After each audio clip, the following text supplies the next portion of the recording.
teams are evaluating players all the time, whether it's in season, after the season, all kinds. But this year is a little different because the Montreal Canadiens are going to be taking a step forward towards ending their rebuild. And so they're going to have a microscope on guys who are at the end of their UFA contract, RFA, or even their entry-level contract. Let's talk some puck.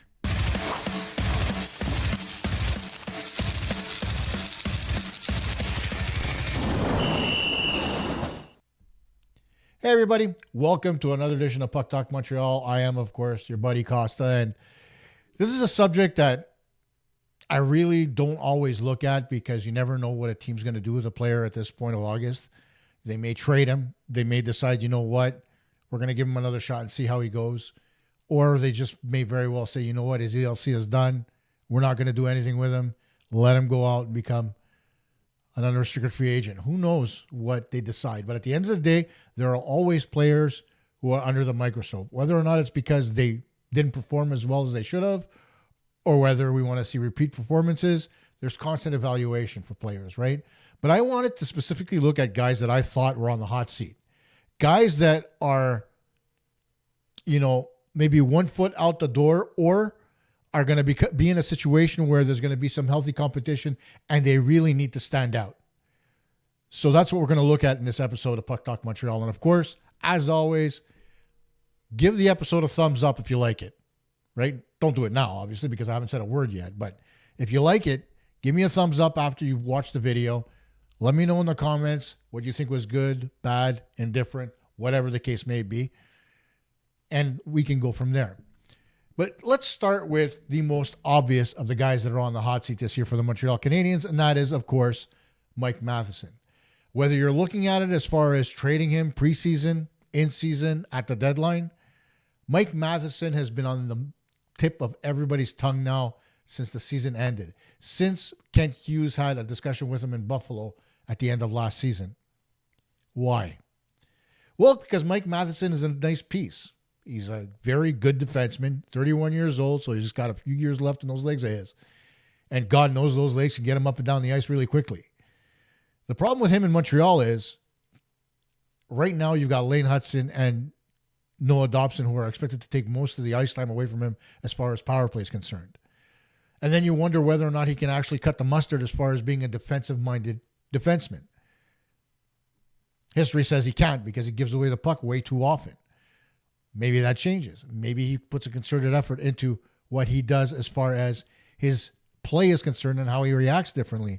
But at the end of the day, when you look at Mike Matheson's game as a whole, right, you can't really say that the guy's no good. Last season, he put up 60-plus points. Not last season, but the season before. Last year, he had 31. Why? Because his time on the power play diminished, which was expected. And I think the Montreal Canadiens expected that as well when they anointed Lane Hutson their number one power play guy. But now that Noah Dobson is their number two, that time's out the window. And basically, Mike Matheson is relegated to playing more defensive-minded minutes, probably getting more defensive zone starts, and being in penalty kill situations. Is that what he wants? Either way, whether he does or he doesn't, the one thing that he has to do if he starts the season with Montreal is he has to show that his give a shit level is up here, because his next contract may very well be the last one he signs in his career. So if that's the case, he's always got to put his best foot forward, not just from the perspective of other teams that may be looking at him, but from the Canadian side. Because after all, if the Montreal Canadiens see that Mike Matheson does a good job as far as being a defensive-minded defenseman and not worrying too much about offense, despite the fact that he can actually bring the puck up the ice, well, then ask yourself the question, why do the Canadiens need to trade him? Can the Canadiens hold on to him and sign him to a friendly deal around the $6 million mark for a few seasons? Maybe 4 to get him to 35 years old? Nobody knows.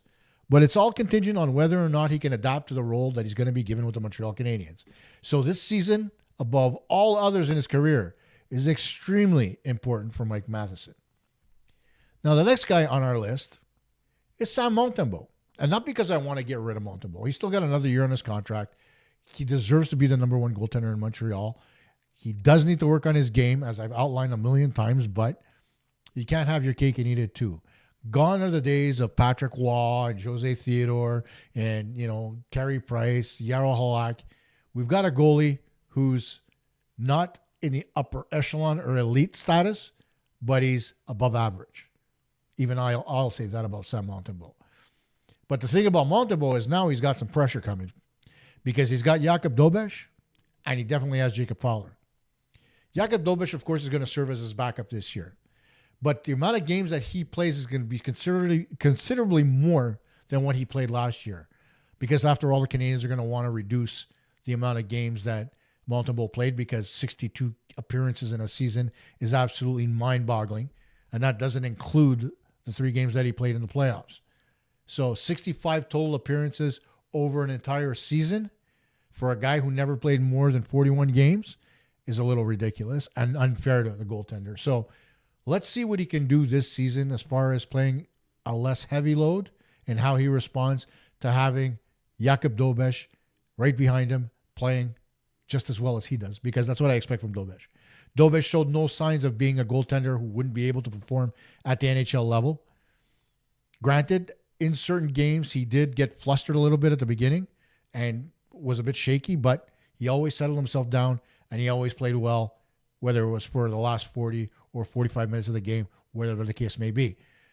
But now you've also got Jacob Fowler, who's going to be the starter in the American Hockey League and could very well push the envelope as far as the future of Sam Montembeault with the Canadiens is concerned. So Monty's got to stand there and take it in the chin. He's got to play well. He's got to be mindful of the fact that there's some healthy competition behind him. Gone is Caden Primo, who was unsure what jockstrap he was going to wear between his legs when he went in net. And in are 2 goaltenders that have shown a propensity to have save percentages over the 910, 915 mark. So that's where Montembeault's game has to get. He's got to stop being around that 901, 902, 903 level, and he's got to get to the next level where he's stopping 910. When he starts stopping 910, I stop complaining about Eric Raymond or Sam Montembeault, whatever the case is. I'll shut up. But he's got to prove it, right? He's got to get to at least that level, especially if the Montreal Canadiens want to have a more competitive playoff run this year as opposed to last year, which you and I can all presume that that's the level that they want to get to. The next guy I'm going to talk about is Jaden Struble. And you're going to say to yourself, okay, Jaden Struble, but they just signed him to a 2-year contract. Yes. But then I can't talk about Jaden Struble if I don't talk about Wi-Fi, Arbor Jacki. And yes, everybody's going to say, oh, coach, come on, shut up. Arbor Jacki is a fan favorite. He's going to stay. Everybody's tradable. If Wayne Gretzky can move, and God knows nobody in Edmonton wanted him to leave, then anybody can move. All right? So let's call it what it is. It's a possibility. Now, Jaden Struble just signed his 2-year deal, just a little bit higher than Arbor Jacki. But then again, Jacki, the cap was lower. It's about the same percentage from their first contract to their second contract. So it's equitable. The difference now is that Arbor Jacki struggled last year. If you look at his stats, and I'll bring them up again just so you can see. All right. Jacki was a -13 and only had 6 points. Career lows for him as far as the season's, as far as his output is concerned. Granted, the first year in 2022, 2023, when he first joined the Canadiens, he saw a little bit of power play time as well, and that contributed to some offensive output for him. But the less he played, to me anyway, the worse he got, especially in the defensive zone where he caught himself chasing quite a bit. Then you look at Jaden Struble, and Struble, on the other hand, had 13 points on the season. He was a +2, a bit more solid, did not play as many games as Arbor Jacki. He found himself in the press box, but after all, the Canadiens really do want Arbor Jacki to play well. They want him to remain with the Canadiens. They want him to be in the lineup. But again, it comes down to contract. If Jaden Struble doesn't perform to the level that the Montreal Canadiens expect him to, even as the number 7 or number 6 defenseman, right? Then what does that mean for him? Does he become expendable? I think he does. The same holds true for Arbor Jacki. Arbor Jacki has to play well this year because he has to prove that he's got value. especially given the fact that Mike Matheson may very well be gone mid-season or at the end of the year. So there's going to be time to fill. And to further push the envelope, you've got two guys coming out of the American Hockey League that are going to be wanting ice time as well, and that's Adam Engstrom and David Reinbacher. Reinbacher, I believe, is a little bit more NHL ready than Engstrom, but Engstrom is a very good left-handed defenseman and could very well fit in for either Struble or Xhekaj in a given situation because of his skill set. So there's some competition there as well. Up and down the lineup, right? That's what you want from your team. You want there to be competition so that they can get to the next level.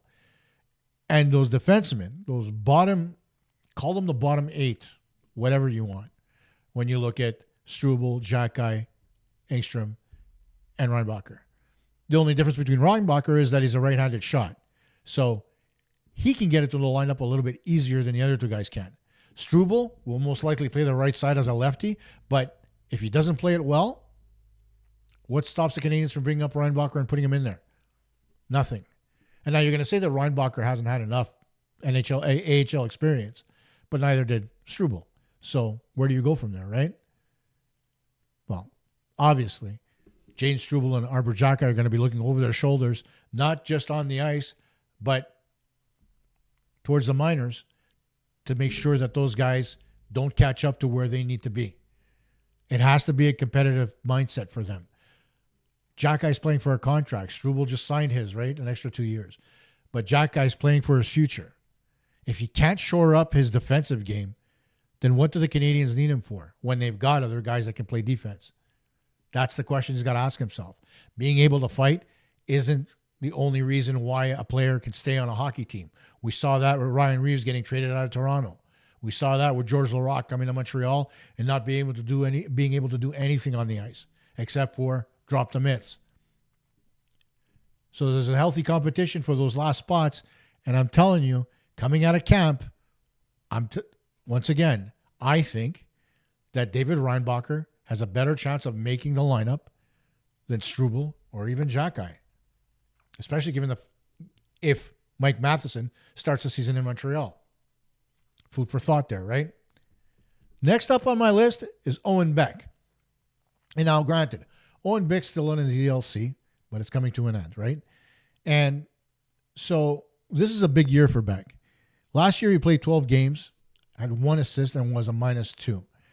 For a guy who's supposed to be an offensive-minded forward and an up-and-coming center, that really doesn't reflect well. Even if he did play third and fourth line minutes last year, you got to be able to provide something and create offense. And granted, he got out there, he got a few shots on goal, and he looked dangerous at times, but it wasn't consistent enough. And yes, it was 2 stints. It was one short one and one longer one. But at the end of the day, when you want to be that NHLer, when the opportunity is presented to you, you need to be able to jump in there and do your job. And I didn't find Beck really did. But more than Beck is Joshua Roy. Joshua Roy is a little bit more disappointing. Now, granted, Joshua Roy is a 5th-round pick and a little bit of a stretch for the Montreal Canadiens. But given what he was able to do at the World Juniors, the fact that Montreal got him in the 5th round was a little bit of a surprise. He did drop in the draft. But you look at him, played 12 games last year, had 2 goals, and was a -6. And when you're playing on the 3rd and 4th line, you can't be a -6. You have to be better than that because you're not playing against the other team's best competition. And given the fact that Roy did have a history of playing better defensively, in fact, when he played with the junior team at the World Junior Championship, he did play considerable minutes killing penalties and was very good at it. In fact, scoring a few shorthanded goals. So maybe that's what they change up for Joshua Roy. Give him a more defensive-minded role. Stop expecting him to provide offense. Who knows? But overall, up to this point, I've been disappointed. I think he's been disappointed in himself, and he's going to want to look to have a better output come this season. So which one of these guys do you keep or do you trade them? Everybody's talking about Mason McTavish. Everybody's talking about Pavel Zacha. Everybody's talking about different players that the Canadiens can go out and get and all these trade rumors. But you got to give to get, right? So which one of these guys do you go out and give to get? Is it Matheson? Is it Roy? Beck? Jack or Struble? Or is it somebody like Philip Meshar, who's been disappointing as well? Now, in Meshar's case, I can't really pull up any stats and put them on the screen because he doesn't have much online and the AHL doesn't carry the stats that closely. But from what I found last year, he played 42 games, had 18 points, and 18 penalty minutes. And now the thing about Philip Meshar is that he was drafted in the first round the same year as Juraj Slafkovsky. And when Meshar started the season last year, he looked very good. He was out there. He was competitive. He was creating offense. May not have been getting points, but he was still a productive player on the Laval Rocket. Then we saw it dwindle a little bit as the season came to an end and they were going into the playoffs. Why? He hurt his ankle. And so there was a reason behind the fact that he wasn't as productive because he couldn't skate as quickly as he could earlier in the season. So give him a little bit of a pass. It was a better season. And before that, he'd only played 3 American Hockey League games. He was in junior after all, prior to that with the Kitchener Rangers, and played in the World Junior Championship with Team Slovakia. So last year was Meshar's first full season in the American Hockey League. I want to see what he does this time around. I want to see how good he is. Because if he can grow and become better than he was last season, then I think he's going to be a very good choice to play right wing for the Montreal Canadiens because he has the skill set. He has the ability. It just hasn't panned out as yet at the professional ranks, but I think he can. But he's another piece that the Canadiens might look to move, especially if he gets off to a decent start in the American Hockey League. He's another guy who can bring some value to the table. But what do you think? Like, how many of these guys do you really think are on the hot seat, right? Is Mount Temple really on the hot seat? Do you think the internal competition is going to push him to be better? Do you think Matheson's on the hot seat because his role is changing? And do you especially think that the 2 best friends, Struble and Jacky, are going to battle it out for that number 6 or number 7 spot on the Canadiens' defense? It all remains to be seen, right? Put your thoughts in the comments below. Let me know what you think. Because, after all, internal competition is great, isn't it? Bye for now.